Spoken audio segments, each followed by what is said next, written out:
Good morning, students.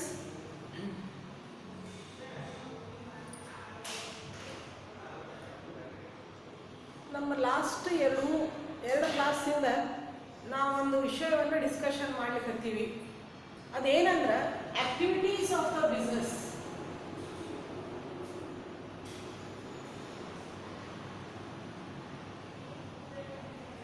The two main activities or functions of the business are industry and commerce. ನಾವು ನಮ್ಮ last class ಒಳಗೆ different types of industry ಯಾವ ಅದರ ಅರ್ಥ example ಇವನ್ನೆಲ್ಲ discussion ಮಾಡಿದ್ವಿ, ಹೌದಾ ಅಲ್ಲ? ಅದೇ ಥರ ನಾನು PU ಬೋರ್ಡ್ದವರು ಕಳಿಸಿದಂತಹ ವಿಡಿಯೋದ ಲಿಂಕನ್ನು ನಾವು ಕಳಿಸಿರ್ತೀವಿ ಕಾಲೇಜ್ ವತಿಯಿಂದ ಆತು. ಆ ಕ್ಲಾಸಸ್ಸನ್ನು ನೀವು ನೋಡ್ರಿ, ಅವ್ರು ಶಾರ್ಟ್ ಆಗಿ ಎಕ್ಸ್ಪ್ಲೇನ್ ಮಾಡ್ಯಾರ without any much examples and all that. ಆ ಕ್ಲಾಸನ್ನು ನೀವು ನೋಡ್ರಿ. ಆಮೇಲೆ ಇದು ಸಹ ನಂದು ಕ್ಲಾಸ್ ರಿಪೀಟ್ ಮಾಡ್ತೀರಿ. ನಾ ಇಲ್ಲೇ ಸ್ವಲ್ಪ ಎಕ್ಸಾಂಪಲ್ ಒಳಗೆ ಅಥವಾ ಎಲ್ಲ ಸ್ಟೂಡೆಂಟ್ಸಿಗೆ ತಿಳಿಯೋ ಹಂಗೆ ಇಂಗ್ಲೀಷ್ ಮತ್ತು ಕನ್ನಡದಾಗ ಹೇಳಿರ್ತೀನಿ. ಅಲ್ಲೇ ಬೋರ್ಡ್ದವ್ರು ಬಿಟ್ಟಂತಹ ಕ್ಲಾಸಸ್ ಸಹ ಇಂಗ್ಲೀಷ್ ಮತ್ತು ಕನ್ನಡಕ್ಕೆ ಸಪ್ರೇಟ್ ಅವ್ರು ಎಕ್ಸ್ಪ್ಲೇನ್ ಮಾಡ್ಯಾರ.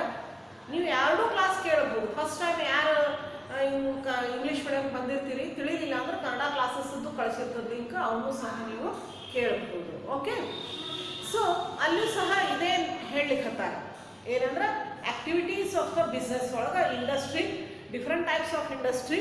ಆಮೇಲೆ then the another main function of the business is commerce. Isn't it?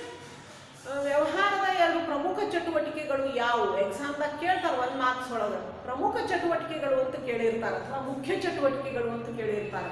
ಅವು ಯಾವುವು ಅಂದ್ರೆ ಕೈಗಾರಿಕೆ ಮತ್ತು ವಾಣಿಜ್ಯ ಅಂತ ಹೇಳಬೇಕು. ಸೊ ನಮ್ಮ ಹಿಂದಿನ ಕ್ಲಾಸ್ ಒಳಗೆ ನಾವು ಕೈಗಾರಿಕೆಗಳಂದ್ರೆ ಏನು, ಆಮೇಲೆ ವಿವಿಧ ಪ್ರಕಾರದ ಕೈಗಾರಿಕೆಗಳು ಯಾವುವು, ಅದರ ಪ್ರತಿಯೊಂದು ಕೈಗಾರಿಕೆ ಒಳಗೆ ಏನೇನು ಯಾವ ಥರದ ವಸ್ತುಗಳು ಉತ್ಪನ್ನ ಆಗ್ತಾವ ಅದರ ಉದಾಹರಣೆಗಳನ್ನು ನಾವು ನೋಡಿದ್ವಿ. ಇವತ್ತು ದ ಮೇನ್ ಪಾರ್ಟ್ ನಮ್ಮ ಕಾಮರ್ಸ್ ಸ್ಟೂಡೆಂಟ್ಸಿಗೆ ಮೇನ್ ಫಂಕ್ಷನ್ ಯಾವುದು ಅಂದ್ರೆ ಕಾಮರ್ಸ್. ಬಿಸ್ನೆಸ್ದು second main function is commerce. After the production of goods and services in the industry, it is the duty or task of the every production unit to try to reach the each and every customer of a whole country and even world. So industries are situated in few places in the country, but they try to sell their products throughout the country. So how it is the question? Last class I explain ಮಾಡಿದ್ದೆ, ಯಾವ ಥರ ಅವರು ಎಲ್ಲೋ ತಯಾರಾದಂಥ ವಸ್ತುಗಳು ಕಸ್ಟಮರ್ಸಿಗೆ, ಎಲ್ಲ ಕಡೆ ಹರಡಿದಂಥ ಕಸ್ಟಮರ್ಸಿಗೆ ಹೆಂಗೆ ಮುಟ್ತಾವ. ಎಲ್ಲ place ಒಳಗೆ ಇಂಡಸ್ಟ್ರೀಸ್ ಇರಂಗಿಲ್ಲ. ಇಂಡಸ್ಟ್ರಿ ಇದ್ದ ಸ್ಥಳದಿಂದ ನಾವು ಮುಟ್ಟಬೇಕಾದ್ರೆ ಯಾವ್ಯಾವ ಸರ್ವಿಸಸ್ ಬೇಕು ಅದನ್ನ ಲಾಸ್ಟ್ ಕ್ಲಾಸಲ್ಲಿ ಹೇಳಿದ್ದೆ, ಹೌದಾ ಇಲ್ಲ? ಯಾವುದು ಬೇಕು? ಭಾಳಷ್ಟು ಪ್ರಾಬ್ಲಮ್ಗಳನ್ನು ನಾವು ಫೇಸ್ ಮಾಡ್ತೀವಿ. ನಿಮ್ಮ ಬುಕ್ನಾಗ ಹಿಂಡ್ರನ್ಸಸ್ ಅಂತ ಕೊಟ್ಟಾರ. ಹಿಂಡ್ರನ್ಸಸ್ ಅಂದ್ರೆ ಹರ್ಡಲ್ಸ್, ಅಡೆತಡೆಗಳು ಯಾವ ಬರ್ತಾವ? ಪ್ಲೇಸ್ ಹಿಂಡ್ರನ್ಸ್ ಬರ್ತದೆ, production place to consumption place. This hindrance solve by the transportation and the hindrance of the persons. This problem solve by the middle mans like wholesalers and retailers. And the problem of finance, hindrance of finance. Banking and financial institution solve this problems. Risk involved in the business. This problem solved by the insurance. Hindrance of information. This problem solved by the advertisement. And hindrance of the time. This problem storage. Time means storage. This problem is solved by the warehouses, isn't it? ನಾನು ನಮ್ಮ last ಕ್ಲಾಸೇ ನೋಡಿದ್ವಿ, ಕೈಗಾರಿಕೆಯಲ್ಲಿ ವಸ್ತುಗಳ ಉತ್ಪನ್ನಗಳನ್ನು ಉತ್ಪಾದನೆ ಮಾಡ್ತಾರೆ. ಆದರೆ ಕೈಗಾರಿಕೆಗಳು ದೇಶದ ಕೆಲವು ಸ್ಥಳಗಳಲ್ಲಿ ಅವು ಎಲ್ಲ ಕಡೆ ಇರುವುದಿಲ್ಲ. ನಮ್ಮ ಧಾರವಾಡ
ಸಾರಿಗೆ.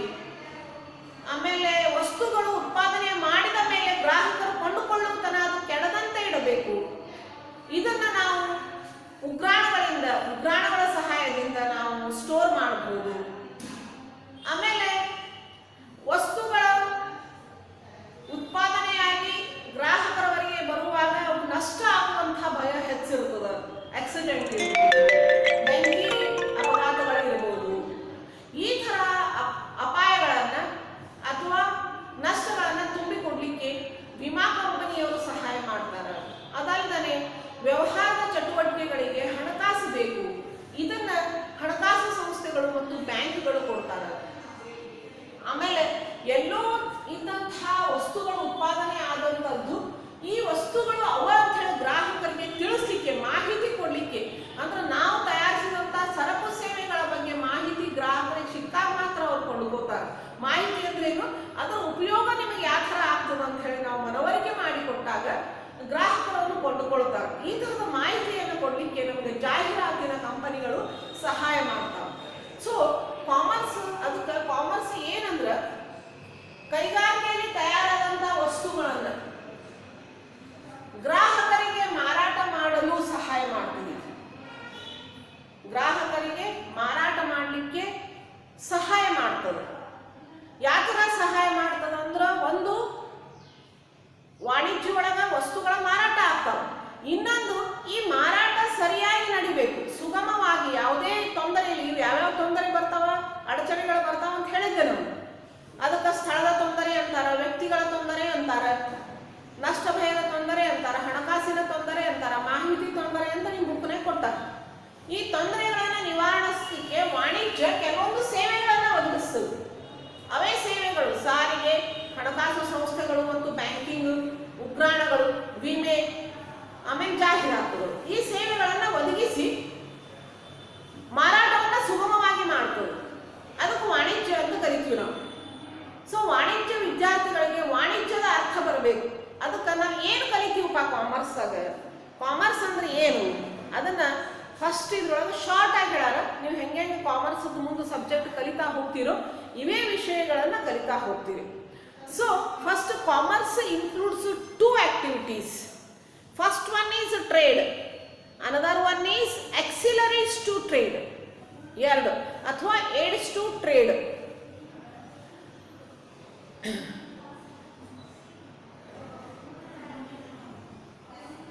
Buying and selling of goods and services for a price is called trade.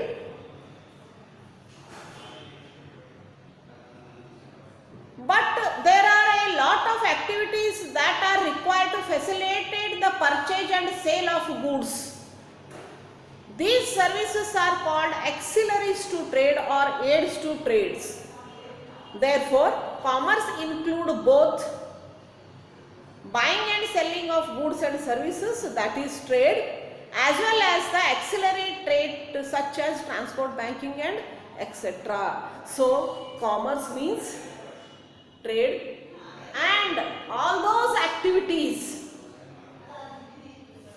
which facilitates the trade take place smoothly. ಇದಕ್ಕೆ ಕಾಮರ್ಸ್ ಅಂತ ಕರಿತೀವಿ ನಾವು. ವಾಣಿಜ್ಯದ ಅರ್ಥ ಹೇಳಬೇಕಾದ್ರೆ ವಾಣಿಜ್ಯದಲ್ಲಿ 2 ಚಟುವಟಿಕೆಗಳಾಗ್ತವೆ.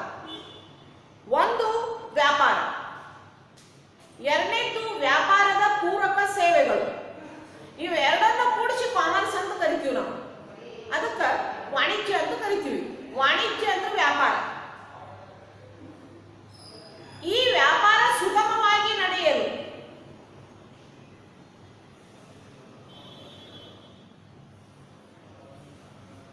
ಉಪಯೋಗಿಸುವಂತಹ ಸೇವೆಗಳನ್ನು ಒಟ್ಟಾರೆಯಾಗಿ ನಾವು ವಾಣಿಜ್ಯ ಅಂತ ಕರಿತೀವಿ.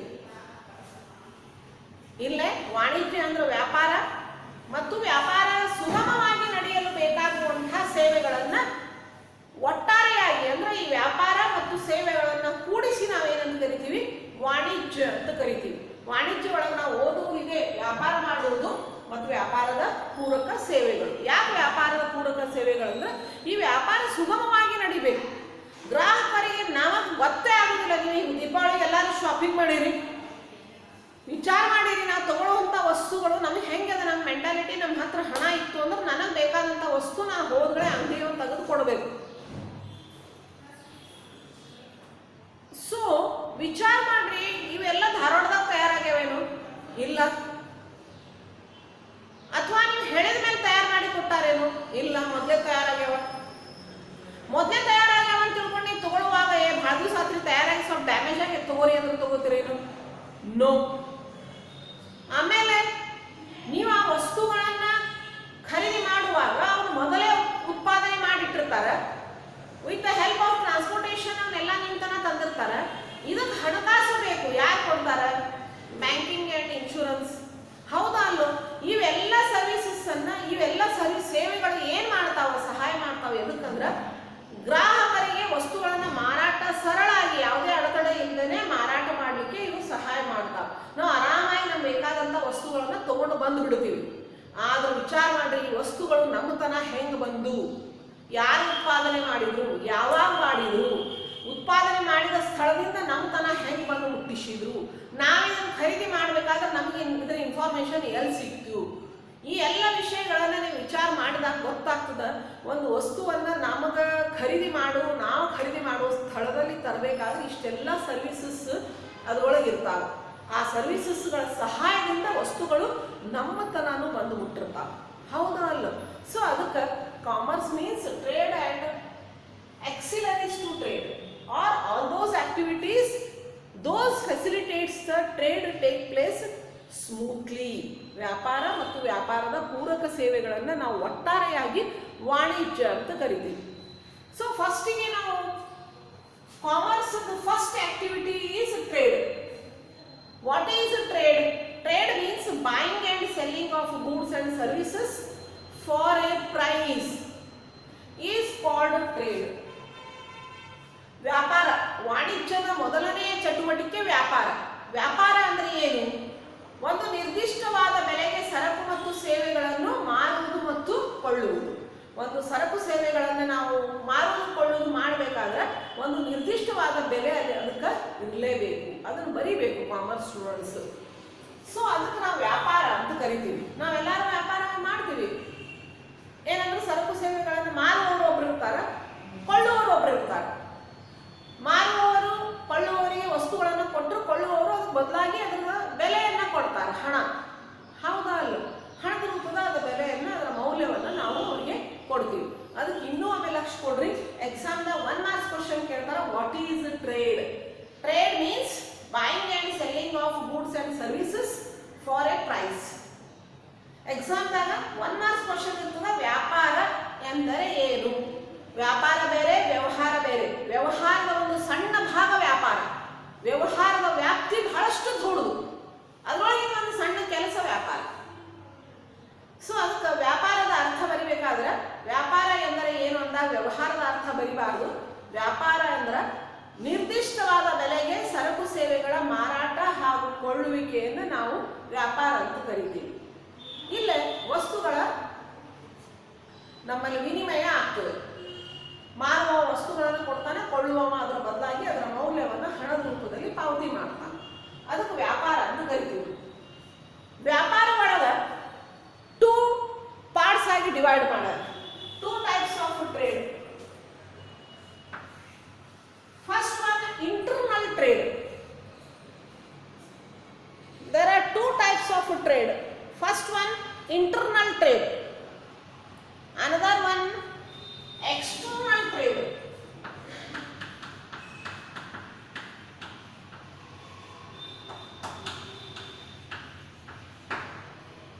Another one is external trade. So internal trade ಅಂದ್ರೆ ಏನು? ಕನ್ನಡದಾಗ ಅದಕ್ಕೆ ಬಾಹ್ಯ ವ್ಯಾಪಾರ ಅಂತ ಕರೀತಾರೆ.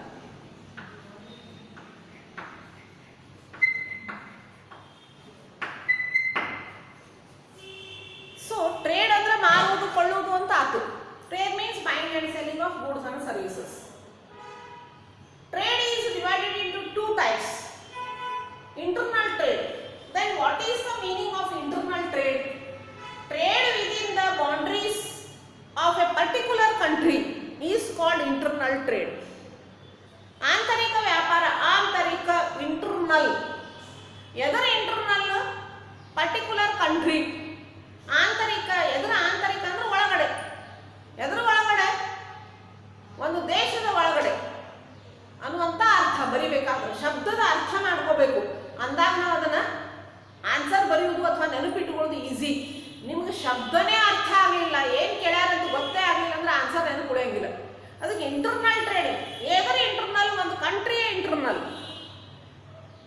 So trade within the boundaries of a particular country or a one country is called internal trade.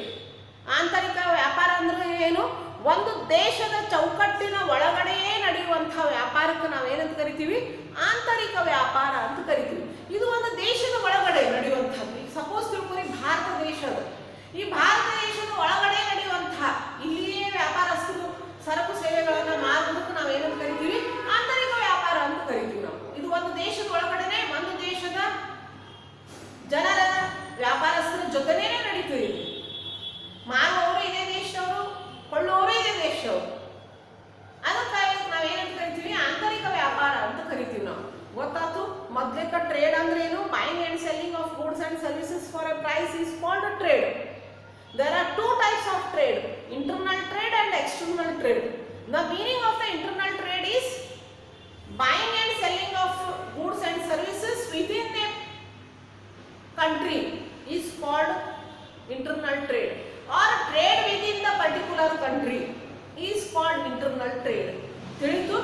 ಆಂತರಿಕ ವ್ಯಾಪಾರ. ಮೊದಲು ವ್ಯಾಪಾರ ಅಂದ್ರೆ ಏನು ಅಂತ ನೋಡು. ವ್ಯಾಪಾರ ಅಂದ್ರೆ ಒಂದು ನಿರ್ದಿಷ್ಟವಾದ ಬೆಲೆಗೆ ಸರಕು ಸೇವೆಗಳನ್ನು ಮಾರುವುದು ಮತ್ತು ಕೊಳ್ಳುವುದು. ವ್ಯಾಪಾರದೊಳಗೆ ಎರಡು ಪ್ರಕಾರದ ವ್ಯಾಪಾರಗಳು, ಒಂದು ಆಂತರಿಕ ವ್ಯಾಪಾರ, ಇನ್ನೊಂದು ಬಾಹ್ಯ ವ್ಯಾಪಾರ. ಮೊದಲು ಆಂತರಿಕ ವ್ಯಾಪಾರ ನೋಡಿದ್ರೆ ಒಂದು ದೇಶದ ಚೌಕಟ್ಟಿನ ಒಳಗಡೆಯೇ ನಡೆಯುವಂತಹ ವ್ಯಾಪಾರಕ್ಕೆ ನಾವು ಆಂತರಿಕ ವ್ಯಾಪಾರ ಅಂತ ಹೇಳಿ ಕರಿತೀವಿ. ಗೊತ್ತಾಯ್ತು? So then internal trade divided into two types, retail trade and wholesale trade. Retail trade means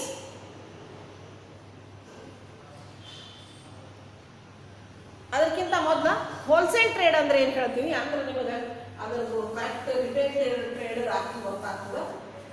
starting slow ಆಗಿ ಕರೆಕ್ಟ್ ಆಗಿ ಹೋಗೋಣ. ಹೋಲ್ಸೇಲ್ ಟ್ರೇಡ್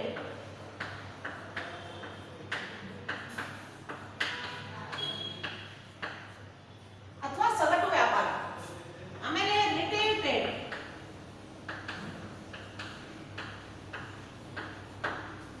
ಕಿರುಕುಳ ವ್ಯಾಪಾರ. ಸಗಟು ವ್ಯಾಪಾರ ಅಂದ್ರೆ ಏನು? What is wholesale trade? Purchase goods directly from the producers in bulk quantity and sell it to the retailers is called wholesale trade. ಸಗಟು ವ್ಯಾಪಾರ ಅಂದ್ರೆ ಏನು? ಉತ್ಪಾದಕರಿಂದ ನೇರವಾಗಿ ದೊಡ್ಡ ಪ್ರಮಾಣದಲ್ಲಿ ಸರಕುಗಳನ್ನು ಖರೀದಿಸಿ ಕಿರುಕುಳ ವ್ಯಾಪಾರಿಗೆ ಮಾರುವುದಕ್ಕೆ ನಾವು ಸಗಟು ವ್ಯಾಪಾರ ಅಂತ ಕರಿತೀವಿ. ಇಷ್ಟು ಹೇಳಿದ್ರೆ ನಿಮಗೆ ಅದು ತಿಳಿಯಂಗಿಲ್ಲ. ನನಗೆ ಗೊತ್ತದ ಇದು ತಿಳಿಯಂಗಿಲ್ಲ ಅಂತ ಹೇಳಿ. ಯಾಕಂದ್ರೆ ಯಾಕ್ರಿ ಅವರು ಉತ್ಪಾದಕರಿಂದ ಖರೀದಿ ಮಾಡ್ತಾರೆ, ಯಾಕೆ ಕಿರುಕುಳ ವ್ಯಾಪಾರಿಗೆ ಮಾರ್ತಾರೆ ಅಂತದ. ಹೌದಲ್ಲೋ? So producers never sell goods to the ultimate consumers. ಈ ಇಂಡಸ್ಟ್ರಿಯವರ ಕೆಲಸ ಏನು? ಸರಕು ಸೇವೆಗಳ ಉತ್ಪಾದನೆ ಮಾಡುವುದು ಅಷ್ಟೇ. ಅವರು ಗ್ರಾಹಕರಿಗೆ ವಸ್ತುಗಳನ್ನು ಮಾರಾಟ ಮಾಡುವುದಿಲ್ಲ. ನೀವು ನೋಡಿರಿ, ಯಾವ್ದಾದ್ರು ಕಂಪನಿಯವರು ಬಂದು ಡೈರೆಕ್ಟ್ ನಿಮಗೆ ವಸ್ತುಗಳನ್ನು ಖರೀದಿ ಮಾಡುವಲ್ಲಿ ಕೋಲ್ಗೇಟ್ ಕಂಪನಿಯವರು ಬಂದು ನೀವು ಕೋಲ್ಗೇಟ್ ಪೇಸ್ಟ್ ಬೇಕು, ಕೋಲ್ಗೇಟ್ ಇಂಡಸ್ಟ್ರಿ ಒಳಗೆ ಹೋಗಿ ತಗೋತೀರಿ, ಅಥವಾ ಕೋಲ್ಗೇಟ್ ಕಂಪನಿಯವರೇ ಬಂದು ನಿಮ್ಗೆ ಏನಾದರೂ ಪೇಸ್ಟ್ ಮಾಡ್ತಾರೆ? ಇಲ್ಲ. ಅಂತ ನೀವು ಎಲ್ಲಿ ಖರೀದಿ ಮಾಡ್ತೀರಿ? ಒಂದು ಸಣ್ಣ ಅಂಗಡಿ ಒಳಗೆ ಖರೀದಿ ಮಾಡ್ತೀರಿ, ಗ್ರೋಸರಿ ಶಾಪಿಂಗ್ ಒಳಗೆ ಖರೀದಿ ಮಾಡ್ತೀರಿ. ಹೌದಾ ಅಲ್ಲೋ? ಹಂಗಿತ್ತಂದ್ರೆ ಈ ಗ್ರೋಸರಿ ಶಾಪ್ ತನ ವಸ್ತುಗಳನ್ನ ತಂದು ಕೊಟ್ಟವ್ರು ಯಾರು?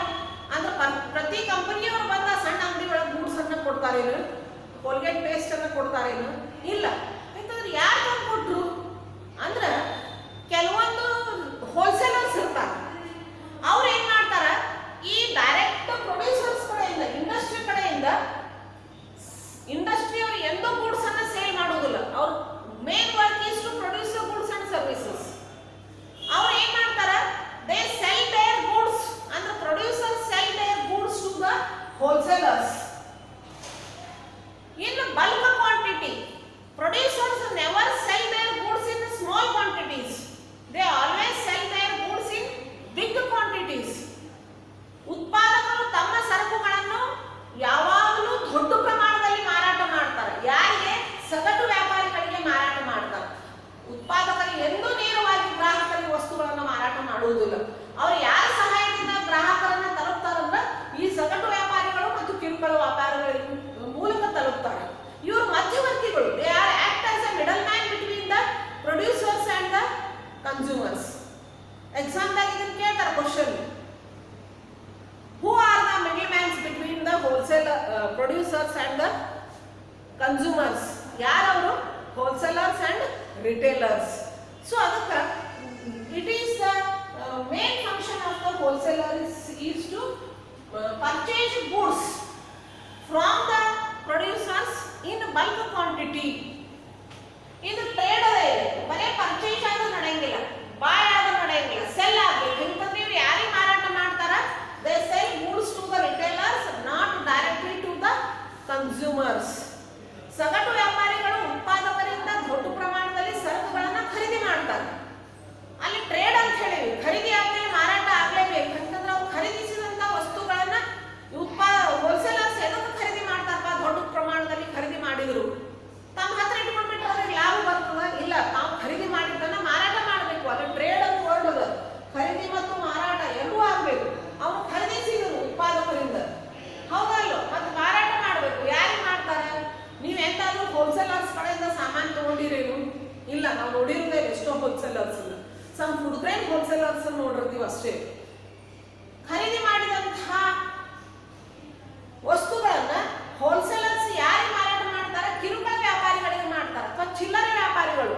ಯಾರು ಚಿಲ್ಲರೆ ವ್ಯಾಪಾರಿಗಳನ್ನ ನಾವು ದಿನನಿತ್ಯ ವಸ್ತುಗಳನ್ನ ಖರೀದಿ ಮಾಡ್ತೀವಿ ನೋಡ್ರಿ, ಅವ್ರಿಗೆ ಚಿಲ್ಲರೆ ವ್ಯಾಪಾರಿಗಳು ಅಥವಾ ಕಿರುಕುಳ ವ್ಯಾಪಾರಿಗಳು ಅಂತ ಕರಿತೀವಿ ನಾವು. ಅವ್ರಿಗೆ ಅವ್ರು ಮಾರಾಟ ಮಾಡ್ತಾರೆ. ನಾವು ಎಲ್ಲ ವಸ್ತುಗಳನ್ನ ಖರೀದಿ ಮಾಡುವುದು ಕಿರುಕುಳ ವ್ಯಾಪಾರಿಗಳಿಂದಲೇ. ಸೊ ಅದಕ್ಕೆ wholesale trade means buying goods from the producers in bulk quantity and sell it to the retailers is called wholesale trade. ನೀವು ಟ್ರೇಡ್ ಯಾವುದೇ ಟೈಪ್ ತಗೊಂಡ್ರು ಅಲ್ಲಿ ಬೈಯಿಂಗ್ ಅಂಡ್ ಸೆಲ್ಲಿಂಗ್ ಎರಡೂ ಆಗಬೇಕು. ಅದನ್ನ ಎರಡೂ ಯೂಸ್ ಮಾಡಬೇಕು. ಬರೀ purchase goods from the by goods from the wholesalers is called wholesale trade ಅನ್ನಂಗಿಲ್ಲ. ಯಾಕಂದ್ರೆ ಅಲ್ಲಿ ಟ್ರೇಡ್ ಆಗಿಲ್ಲ, ಬರೀ ಬೈಯಿಂಗ್ ಆಗಿದೆ, ಸೆಲ್ಲಿಂಗ್ ಆಗಬೇಕಲ್ಲ. ಯಾಕಂದ್ರೆ ಅವ್ರು ಯಾರಿಗೆ ಸೇಲ್ ಮಾಡ್ತಾರೆ? ರಿಟೇಲರ್ಸ್ಗೆ. ಅದಕ್ಕೆ ನಾವು ಹೋಲ್ಸೇಲ್ ಟ್ರೇಡ್ ಅಂತ ಕರಿತೀವಿ. ನೆಕ್ಸ್ಟ್ ಒನ್ ರಿಟೇಲ್ ಟ್ರೇಡ್, ಕಿರುಕುಳ ವ್ಯಾಪಾರ. ರಿಟೇಲ್ ಟ್ರೇಡ್ ಅಂದ್ರೆ ಏನು? ಇಲ್ಲೂ ಸಹ ಮಾರುವುದು ಕೊಳ್ಳುವುದು ಎರಡೂ ಆಗಬೇಕು. ಇವ್ರು ಯಾರ ಕಡೆಯಿಂದ ಗೂಡ್ಸ್ ಅನ್ನ ಖರೀದಿ ಮಾಡ್ತಾರೆ? Retail trade. They purchase or they buy goods from the wholesalers and sell it to the ultimate consumers is called retail trade. ನಾವು ದಿನನಿತ್ಯ ನೋಡ್ತೀವಿ ನೋಡ್ರಿ, ಡೇ ಟು ಡೇ ಡೈಲಿ ಏನಾದರೂ ವಸ್ತುವನ್ನ ಖರೀದಿ ಮಾಡ್ತೀವಿ. ಗ್ರೋಸರಿ ಶಾಪಿಗೆ ಹೋಗ್ತೀವಿ, ಮೆಡಿಕಲ್ ಶಾಪಿಗೆ ಹೋಗ್ತೀವಿ, ಸಮ್ ದರ್ಶನೀಸ್ಗೆ ಹೋಗ್ತೀವಿ,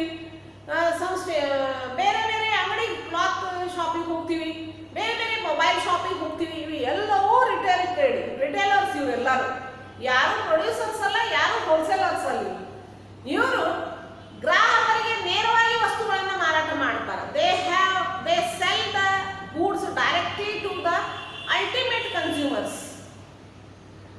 So in small quantities, ಎಷ್ಟು ಬೇಕೋ ಅಷ್ಟು ಸಣ್ಣ ಪ್ರಮಾಣದಲ್ಲಿ ವಸ್ತುಗಳನ್ನ ಮಾರಾಟ ಮಾಡ್ತಾರೆ. ನಾವು ಅಂಗಡಿ ಒಳಗೆ ಹೋಗಿ 100 ಗ್ರಾಮು 50 ಗ್ರಾಮು ನಮ್ಗೆ ಎಷ್ಟು ಬೇಕೋ ಅಷ್ಟು, ನಮ್ಗೆ ರಿಕ್ವೈರ್ಮೆಂಟ್ ಎಷ್ಟು ಅದನ್ನು, ನಮ್ಮ ಹತ್ರ ಹಣ ಎಷ್ಟು ಅದನ್ನೋ ಅಷ್ಟು ಸಣ್ಣ ಪ್ರಮಾಣದಲ್ಲಿ ನಾವು ವಸ್ತುಗಳನ್ನ ಖರೀದಿ ಮಾಡ್ತೀವಿ, ಹೌದಾ ಅಲ್ಲ? ಆ ಸಣ್ಣ ಪ್ರಮಾಣದಲ್ಲಿ ವಸ್ತುಗಳನ್ನ ನಾವು ದಿನನಿತ್ಯ ವಸ್ತುಗಳನ್ನ ಕೊಡುವವರು ಯಾರು? ರಿಟೇಲರ್ಸ್. ಅದಕ್ಕೆ ರಿಟೇಲ್ ಟ್ರೇಡ್ ಅಂತ ಕರಿತೀವಿ ನಾವು, ಹೌದಿಲ್ಲ? ಇಲ್ಲಿ ಎರಡೂ ಆಗಬೇಕು. ಟ್ರೇಡ್ ಬರಿಬೇಕಾದ್ರೆ ಮೊದಲು ಬಾಯ್ ಆಗ್ಬೇಕು, ಆಮೇಲೆ ಸೆಲ್ ಮಾಡ್ತೀವಿ. ಈ ರಿಟೇಲ್ ಟ್ರೇಡ್ ಒಳಗೆ ಯಾರ ಕಡೆಯಿಂದ ಗೂಡ್ಸ್ ಅನ್ನ ಬಾಯ್ ಮಾಡ್ತಾರ? ಹೋಲ್ಸೇಲರ್ಸ್ ಕಡೆಯಿಂದ. ಯಾರಿಗೆ ಮಾರಾಟ ಮಾಡ್ತಾರ? ಅಲ್ಟಿಮೇಟ್ ಕನ್ಸ್ಯೂಮರ್ಸ್, ಹೌದಾ ಇಲ್ಲ? ಸೊ ಚಿಲ್ಲರೆ ವ್ಯಾಪಾರಿಗಳು ಅಥವಾ ಕಿರುಕುಳ ವ್ಯಾಪಾರಿಗಳು ಸಗಟು ವ್ಯಾಪಾರಿಗಳ ಕಡೆಯಿಂದ ಸರಕು ಸೇವೆಗಳನ್ನ ಖರೀದಿ ಮಾಡ್ತಾರ. ಯಾರಿಗೆ ಮಾರಾಟ ಮಾಡ್ತಾರ? ಖರೀದಿಸಿದನ್ನ ಮಾರಾಟ ಮಾಡಿದಾಗ ಮಾತ್ರ ಅವ್ರಿಗೆ ಲಾಭ. ಯಾರಿಗೆ ಮಾರಾಟ ಮಾಡ್ತಾರ? ಚಿಲ್ಲರೆ ವ್ಯಾಪಾರಿಗಳು ಸಗಟು ವ್ಯಾಪಾರಿಗಳಿಂದ ಸರಕು ಸೇವೆಗಳನ್ನು ಖರೀದಿಸಿ ಅಂತಿಮ ಗ್ರಾಹಕರಿಗೆ ಸರಕುಗಳನ್ನು ಮಾರಾಟ ಮಾಡ್ತಾರೆ. ಇದು ಟ್ರೇಡ್ ಒಳಗ, ವ್ಯಾಪಾರ ಒಳಗ ನಡೆಯುವಂಥ ಒಂದು ಸಿಸ್ಟಮ್. ಕಾಮರ್ಸ್ ಒಳಗೆ ನಡೆಯುವಂಥ ಒಂದು ಸಿಸ್ಟಮ್ ಇದು. ಯಾರೋ ಪ್ರೊಡ್ಯೂಸರ್ಸು ಅವರು ಹೋಲ್ಸೇಲರ್ಸಿಗೆ ಮಾರಾಟ ಮಾಡ್ತಾರ, ಹೋಲ್ಸೇಲರ್ಸ್ ರಿಟೇಲರ್ಗೆ ಮಾರಾಟ ಮಾಡ್ತಾರ. ರಿಟೇಲರ್ಸ್ ಕಡೆಯಿಂದ ಎಂಡ್ ಯೂಸರ್ಸ್ ನಾವು ತಗೋತೀವಿ, ಆಮೇಲೆ ಅದು ಮಾರುವುದು ಕೊಳ್ಳುವುದು ಆಗಂಗಿಲ್ಲ. ಅದು ನಮ್ಮ ಸ್ವಂತ ಯೂಸಿಗೆ ಅದನ್ನು ತಗೊಳ್ಳೋರಿಗೆ consumer. Who consume is called consume the finished goods is called consumer.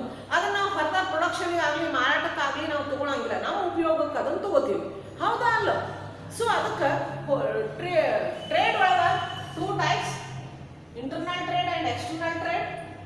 Internal trade ಒಳಗೆ 2 types, wholesale trade and retail trade, ಸಗಟು ವ್ಯಾಪಾರ ಮತ್ತು ಕಿರುಕುಳ ವ್ಯಾಪಾರ. ಈ ಎಕ್ಸಾಮ್ದಾಗ ಇಲ್ಲಿ ಕ್ವಶನ್ ಟ್ವಿಸ್ಟ್ ಮಾಡಿ ಕೇಳ್ತಾರೆ. Who is act as a link between the producers and the retailers? ಉತ್ಪಾದಕರು ಮತ್ತು ಕಿರುಕುಳ ವ್ಯಾಪಾರಿಗಳ ನಡುವಿನ ಕೊಂಡಿ ಯಾರು? Wholesalers are wholesale trade. ಯಾಕಂದ್ರೆ ಉತ್ಪಾದಕರಿಂದ ಸರಕುಗಳನ್ನು ಖರೀದಿ ಮಾಡುವವರೇ ಹೋಲ್ಸೇಲರ್ಸ್, ಅದನ್ನು ಮಾರಾಟ ಮಾಡುವುದು ಯಾರಿಗೆ? ರಿಟೇಲರ್ಸ್ಗೆ. ಗೊತ್ತಾಯ್ತು? ಈ ಥರ ಒಂದು ಟ್ರೇಡ್ ಸಿಸ್ಟಮ್ ನಮ್ಮಲ್ಲಿ ಅದ. ಯಾವಾಗಲೂ ಡೈರೆಕ್ಟ್ಲಿ ಗೂಡ್ಸ್ ಪ್ರೊಡ್ಯೂಸರ್ಸ್ ಇಂದ ಕನ್ಸ್ಯೂಮರ್ಸಿಗೆ ಬರುವುದೇ ಇಲ್ಲ. ನಡುವೆ ಈ ಮಿಡಲ್ ಮ್ಯಾನ್ಸ್ ಅವರು ಈ ಥರ ಗೂಡ್ಸ್ ಅನ್ನ ಹೋಲ್ಸೇಲ್ ಪ್ರೊಡ್ಯೂಸರ್ಸ್ ಕಡೆಯಿಂದ ಎಂಡ್ ಯೂಸರ್ಗೆ ಮುಟ್ಟಿಸುವಂತಹ ಕೆಲಸವನ್ನ ಮಾಡ್ತಾರೆ. ಗೊತ್ತಾಯ್ತು? Next external trade. Internal trade ಆದ್ಮೇಲೆ ಎಕ್ಸ್ಟರ್ನಲ್ ಟ್ರೇಡ್ ಅಂದ್ರೆ ಬಾಹ್ಯ ವ್ಯಾಪಾರ. Trade between the 2 countries or trade between the more than 1 country is called external trade. ಬಾಹ್ಯ, 2 ದೇಶಗಳ ನಡುವೆ ನಡೆಯುವ ವ್ಯಾಪಾರ ಅಥವಾ ಒಂದು ದೇಶಕ್ಕಿಂತ ಹೆಚ್ಚು ದೇಶಗಳ ನಡುವೆ ನಡೆಯುವಂತಹ ವ್ಯಾಪಾರಕ್ಕೆ ನಾವು ಏನಂತ ಕರಿತೀವಿ? ಬಾಹ್ಯ ವ್ಯಾಪಾರ ಅಥವಾ ವಿದೇಶಿ ವ್ಯಾಪಾರ ಅಂತ ಕರಿತೀವಿ. ನೀವು ಕೇಳಿರಿ, ಇಂಟರ್ನಲ್ ಟ್ರೇಡ್ ಇನ್ನೊಂದು ಹೆಸರು, ಆಂತರಿಕ ವ್ಯಾಪಾರಕ್ಕೆ ಇನ್ನೊಂದು ಹೆಸರು ಸ್ವದೇಶಿ ವ್ಯಾಪಾರ, ಹೌದಾ ಅಲ್ಲ? ಬಾಹ್ಯ ಅಥವಾ ಎಕ್ಸ್ಟರ್ನಲ್ ಟ್ರೇಡಿಂಗ್ ಅಥವಾ ಬಾಹ್ಯ ವ್ಯಾಪಾರಕ್ಕೆ ಇನ್ನೊಂದು ಹೆಸರೇನು? ವಿದೇಶಿ ವ್ಯಾಪಾರ ಅಂತ ಕರಿತೀವಿ ನಾವು, ಫಾರಿನ್ ಟ್ರೇಡ್ ಅಂತ ಹೇಳಿ ನಾರ್ಮಲ್ ಆಗಿ ಯೂಸ್ ಮಾಡುವಾಗ. ವಿದೇಶಿ ವ್ಯಾಪಾರ, ದೇಶೀಯ ವ್ಯಾಪಾರ, ವಿದೇಶಿ ವ್ಯಾಪಾರ. ಸೊ ಈ ಎಕ್ಸ್ಟರ್ನಲ್ ಟ್ರೇಡ್ ಅಂದ್ರೇನು? Trade between the more than 1 countries is called external trade. ಒಂದಕ್ಕಿಂತ ಹೆಚ್ಚು ದೇಶಗಳ ನಡುವೆ ನಡೆಯುವಂತಹ ವ್ಯಾಪಾರಕ್ಕೆ ನಾವು ಬಾಹ್ಯ ವ್ಯಾಪಾರ ಅಥವಾ ವಿದೇಶಿ ವ್ಯಾಪಾರ ಅಂತ ಕರಿತೀವಿ ನಾವು. ಆಂತರಿಕ ವ್ಯಾಪಾರ ದೇಶದ ಒಳಗಡೆಯೇ ವ್ಯಾಪಾರ ಮಾಡಿದ್ವಿ ನಾವು. Internal trade is trade within the boundaries of the country, but external trade is trade between the 2 countries, trade between the more than 1 countries is called external trade. ಇಲ್ಲಿ 2 ದೇಶಗಳ ನಡುವೆ, 2 ದೇಶದ ವ್ಯಾಪಾರಸ್ಥರು ಅಥವಾ ಜನರ ನಡುವೆ ನಡೆಯುವಂತಹ ವ್ಯಾಪಾರ. ಒಂದು ದೇಶದಿಂದ ಸರಕುಗಳನ್ನು ತರಿಸಿಕೊಳ್ಳುವುದು, ನಾವು ಬೇರೆ ದೇಶಕ್ಕೆ ಸರಕುಗಳನ್ನು ಮಾರಾಟ ಮಾಡುವುದು. ಇದು ಜಾಗತೀಕರಣ ಆದಮೇಲೆ ಅಥವಾ ಟ್ರಾನ್ಸ್ಪೋರ್ಟೇಷನ್ನು, ಕಮ್ಯುನಿಕೇಶನ್ ಸಿಸ್ಟಮು, ಇದ್ರೊಳಗೆ ರೆವಲ್ಯೂಷನ್ ಹೊಸ ಕಂಡುಹಿಡಿದ ಮೇಲೆ ಈ ಥರ ಟ್ರೇಡ್ ಬಿಟ್ವೀನ್ ದ ಕಂಟ್ರೀಸ್ ಬಹಳಷ್ಟು ಫೇಮಸ್ ಆಗಿದೆ. ನಾವು ಬೇರೆ ದೇಶಕ್ಕೆ ನಮ್ಮ ವಸ್ತುಗಳನ್ನು ಮಾರಾಟ ಮಾಡ್ತೀವಿ, ನಮ್ಮ ದೇಶದಲ್ಲೂ ಬೇರೆದವರು ವಸ್ತುಗಳನ್ನು ಮಾರಾಟ ಮಾಡಲಿಕ್ಕೆ ನಾವು ಅವಕಾಶಗಳನ್ನು ಕೊಟ್ಟಿವಿ. ಸೊ ಅದಕ್ಕೆ ಈ ಥರದ ಒಂದು ವ್ಯಾಪಾರದಿಂದಲೂ ನಾವು ಸರಕುಗಳು ಕೊಂಡ್ಕೋಬಹುದು, ನಮಗೆ ಸರಕುಗಳು ಲಭ್ಯ ಆಗ್ತಾವೆ. ಸೊ ಅದಕ್ಕೆ ಮೇಡ್ ಇನ್ ಯಾರೂ ನೋಡಂಗಿಲ್ಲ.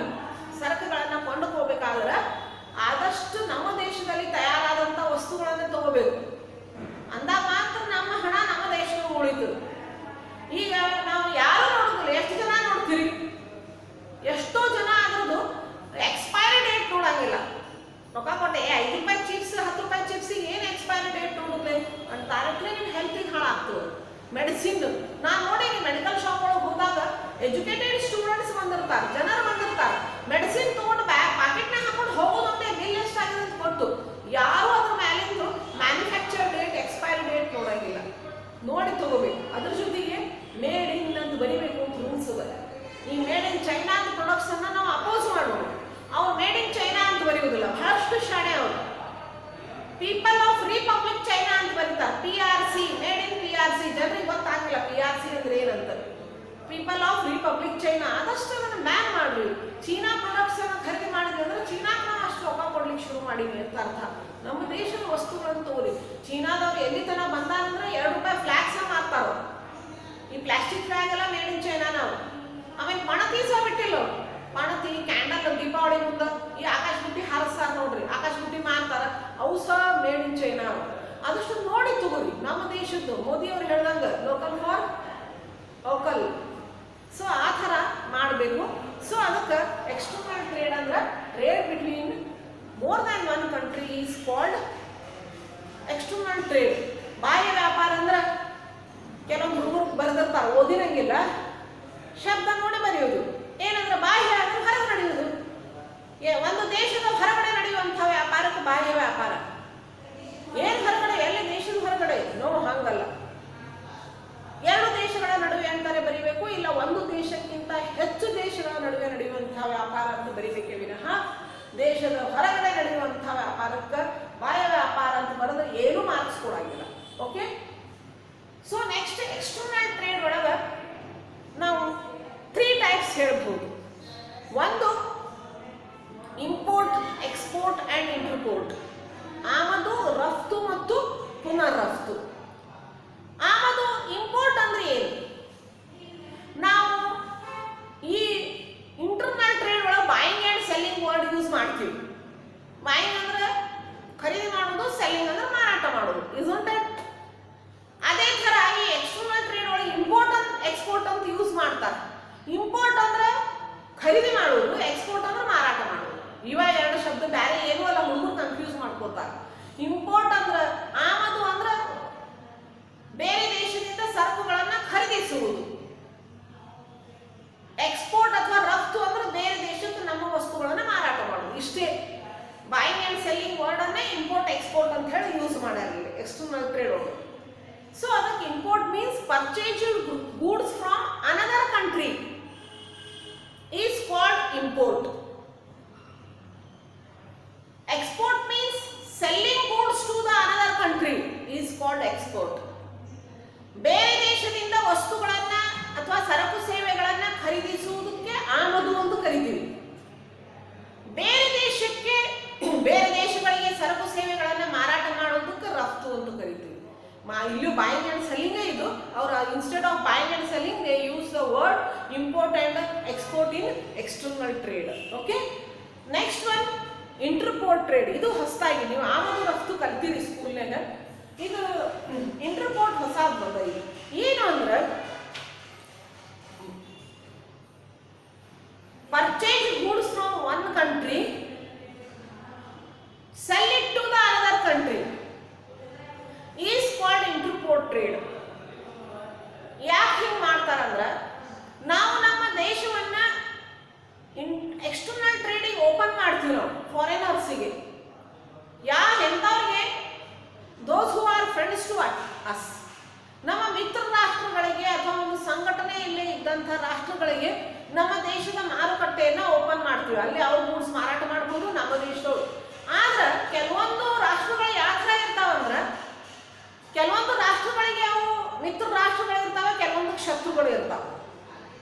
ಅವಾಗ ಮಿತ್ರ ರಾಷ್ಟ್ರಗಳು ಏನ್ ಮಾಡ್ತಾವ, ಅವ್ರ ಶತ್ರು ರಾಷ್ಟ್ರ ದೇಶದೊಳಗೆ ಏನಾದರೂ ಸರಕುಗಳು ಅವ್ರಿಗೆ ಬೇಕಾಗಿತ್ತು ಅಂದ್ರೆ ಅವ್ರು ಏನ್ ಮಾಡ್ತಾರ, they purchase goods from one country and sell it to the another country. ತಮ್ಮ ದೇಶದ ಒಳಗಡೆ ಒಂದು ತಗೊಂಡು ಬರುವುದಿಲ್ಲ, ಬೇರೆ ದೇಶದಿಂದ ಸರಕುಗಳ ಸೇವೆಗಳನ್ನು ಖರೀದಿ ಮಾಡ್ತಾರ, ಇನ್ನೊಂದು ದೇಶಕ್ಕೆ ಮಾರಾಟ ಮಾಡಿಬಿಡ್ತಾರೆ. ಈ ಥರದ ಕೆಲವೊಂದು ಟ್ರೇಡ್ ನಡೀತಾವ. ಅದಕ್ಕೆ ಇಂಟರ್ಪೋರ್ಟ್ ಟ್ರೇಡ್ ಅಂತ ಕರಿತೀವಿ ನಾವು. Purchase goods from one country and sell it to the another country is called entrepot trade. ಅದು ಪುನರ್ ರಫ್ತು ಅಂತ ಕರಿತೀವಿ ನಾವು. ಒಂದು ದೇಶದಿಂದ ಸರಕು ಸೇವೆಗಳನ್ನು ಖರೀದಿಸಿ ಇನ್ನೊಂದು ದೇಶಕ್ಕೆ ಮಾರಾಟ ಮಾಡುವುದಕ್ಕೆ ಪುನರ್ ರಫ್ತು ಅಂತ ಕರಿತೀವಿ ನಾವು. ಇದು ಸಾಧಾರಣವಾಗಿ ಜಾಗತಿಕರಣ ಆದಮೇಲೆ ಎಲ್ಲ ರಾಷ್ಟ್ರಗಳು ಈ ಥರ ಮಾಡ್ತಾವೆ. ಕೆಲವೊಂದು ರಾಷ್ಟ್ರಗಳನ್ನು ಮಿತ್ರ ರಾಷ್ಟ್ರಗಳಾಗಿರ್ತಾವೆ, ಶತ್ರು ರಾಷ್ಟ್ರಗಳಾಗಿರ್ತಾವೆ. ಆದರೆ ಶತ್ರು ರಾಷ್ಟ್ರಗಳಿಂದ ನಮ್ಗೆ ಏನಾದರೂ ಕೆಲವೊಂದು ಸರಕುಗಳು ಬೇಕಾಗಿತ್ತಂದ್ರೆ ನಾವು ಮಿತ್ರ ರಾಷ್ಟ್ರಗಳಿಗೆ ಹೇಳ್ತೀವಿ, ಅವ್ರು ಅವ್ರ ಕಡೆಯಿಂದ ಖರೀದಿ ಮಾಡಿ ನಮಗೆ ಕೊಡ್ತಾರೆ. ಇದಕ್ಕೆ ನಾವು ಅದೇ ಥರ ಮಾಡ್ತೀವಿ. ಇದಕ್ಕೆ ಪುನರ್ ರಫ್ತು ಅಂತ ಹೇಳಿ ಕರೀತಾರೆ. So this first part of the commerce means trade. ಕಾಮರ್ಸಿನ ಮೊದಲನೆಯ ಒಂದು ಚಟುವಟಿಕೆ ವ್ಯಾಪಾರ. ಇವೆಲ್ಲ ನಾವು ಇಷ್ಟೊತ್ತನೇ ಏನು ಡಿಸ್ಕಷನ್ ಮಾಡಿದೀವೋ ಅದು ವ್ಯಾಪಾರದ ಒಂದು ಭಾಗವನ್ನು ಮುಗಿಸ್ತದ. ಮುಂದಿನ ಕ್ಲಾಸ್ನಾಗ ನಂದು the another part of the commerce is aids to trade or auxiliaries to trade. ವ್ಯಾಪಾರದ ಪೂರಕ ಸೇವೆಗಳು ಅವು ಯಾವುವು ಅಂತ ಹೇಳಿ ನೋಡೋಣ. Happy Deepavali to you and your families. Safe ಆಗಿ ದೀಪಾವಳಿ ಆಚರಿಸ್ರಿ. ದೀಪ ಇರ್ಬೋದು, ಕ್ರ್ಯಾಕರ್ಸ್ ಇರ್ಬೋದು, ಯಾವುದೇ ವಸ್ತುಗಳಿಂದ ನಿಮ್ಗೆ ಹಾನಿ ಮಾಡ್ಕೋಬೇಡ್ರಿ. ಆಮೇಲೆ ಹೊರಗಡೆ ಹೋದಾಗ mask, sanitization, social distancing maintain ಮಾಡಿರಿ. ನಿಮ್ಮ ಮನೆಯವ್ರು ನೀವು ಸೇಫ್ ಇರ್ರಿ, ನಿಮ್ಮ ಮನೆಯವ್ರಿಗೂ ಸೇಫ್ ಇರಿಸ್ರಿ. Take care.